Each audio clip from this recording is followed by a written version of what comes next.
Efendim şimdi öğrenci kategorisinde birincilik ödülünü açıklamaya geldi sıra.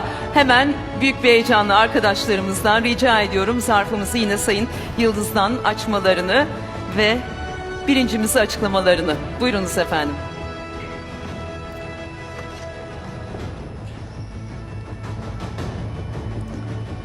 Evet, Türk Dünyası 4. Belgesel Film Festivali öğrenci kategorisi birincisi. Ayana, Aydana Topçubayeva. Evet, alkışlar Ayana filmiyle Aydana Topçubeyeva'nın kendilerini yürekten kutluyoruz değerli konuklarımız. Fakat ne yazık ki aramızda yoklar. Ancak bizler için özel bir mesajları var. Buyurunuz sevgili Aydana'yı hep birlikte dinleyelim, izleyelim. Kırgızistan'dan tüm Türk dünyasına selam. Ben Aydana Topçubayeva, 4.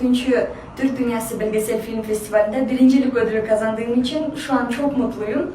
Tüm jüri üyelerine ve bana destek olan herkese teşekkür ediyorum. Şu an yanınızda olmak isterdim. Ayana benim çektiğim ilk film ve umarım gelecekte bundan daha güzelini seyredeceksiniz.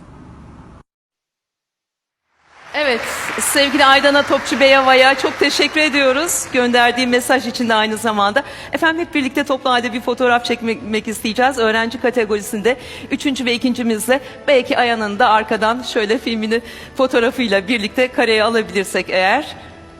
Bu güzel anla taçlandıralım. Bir kez daha tebrik ediyoruz. Öğrenci kategorisinde 3., 2. ve 1.'liğe layık görülen değerli eserleri Sayın Belediye Başkanımıza da çok teşekkür ediyoruz destekleri için. Sağ olunuz efendim. Evet, demek istiyorum. Kendilerine adına buradan ödüllerini alacaklar ve sevgili yönetmenimize götürecekler. Sayın Sadık Şerniyaz'ı alkışlarla sahneye davet etmek istiyorum. Ve arkadaşlarımızdan da hemen öğrenci kategorisinde birinciliğe layık görülen eserimiz için evet hemen Ayana filmiyle almıştı sevgili Aydana Topçubeyeva.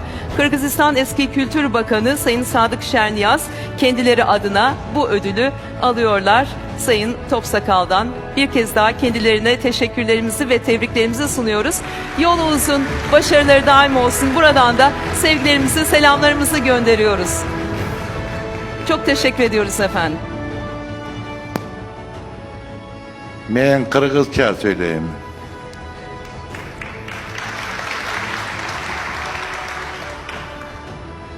Kırgız, Kazak, Azerbaycan, Özbek, Türkmen, Türk eli biz barımız bir dilde,